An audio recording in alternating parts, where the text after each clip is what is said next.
Look how far we've progressed in the last year. And you know what?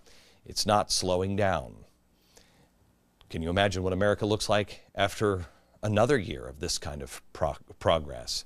Buckle up. It's going to be a bumpy ride. And tonight, I want to make another prediction. At the same time I made it last year.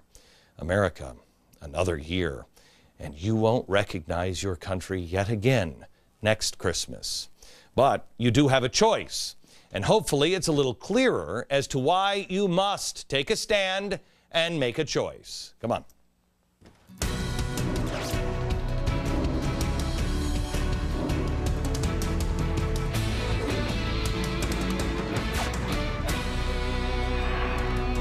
Hello, America. Last Thursday, I hosted a town hall in Pittsburgh, and it was simulcast in movie theaters all across the country. If you missed it, there is an encore this Wednesday, December 8th at 8 p.m. But I spent a lot of time on solutions in the back half. But the first half, I laid out the extent of what we're facing.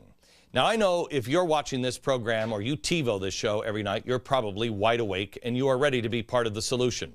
However, there are many more people in this country who don't understand what we're facing. They think it's all going to work out because we're America and it always works out in America. Does it now, really?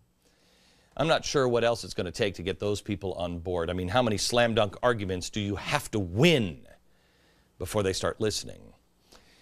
At the town hall, I took this chalkboard and I showed, in the first part, just how bad the budgets were. California is worse than Greece. We're in a much worse situation than Europe is. And need I remind you that cars are burning in Greece.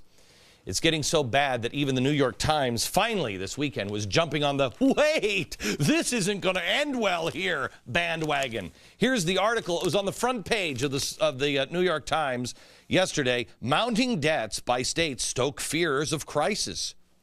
No. Well, welcome to the party, New York Times. May I ask what it was that kept you from having this take in the first place? You know, when all the facts were exactly the same, but you called this program and anybody who watched it crazy? I'm sorry, no, that's not. You use a thesaurus, you don't just say crazy. What was it you called me? A Fox News mad, apocalyptic, tearful rising star. That's right. It's too easy to call me crazy.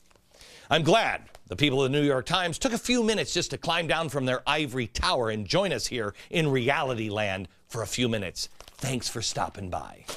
Anyway, I was out in Pittsburgh and I was showing the audience how bad things were.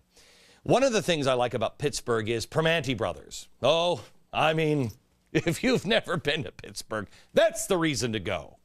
It's just so excessive that I think it makes me love it so much. It's just unnecessary to have that much food. It's why Michelle Obama cries herself to sleep every night thinking of Primanti Brothers. I used this sandwich. In fact, in the end, I think I had 400 of them on stage with me to illustrate just how ridiculous the conversations between politicians in Washington really are. This is what they're doing to the budget. Watch. Meet Michelle Obama's worst nightmare. Let's say that this is our budget. And our budget isn't dollars, it's calories. I am going to cut federal spending that much. But this isn't even enough sandwich. And we're still talking about cutting this.